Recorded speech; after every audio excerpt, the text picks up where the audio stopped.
দোয়া করার কিছু আদব আছে।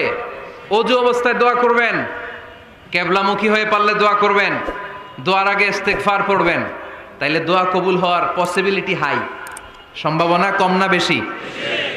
সুযোগ হলে দোয়ার সময় হাত তুলে দোয়া করবেন। হাত তুলে দোয়া করা সুন্নাহ, ঠিক কিনা? সব জায়গায় না।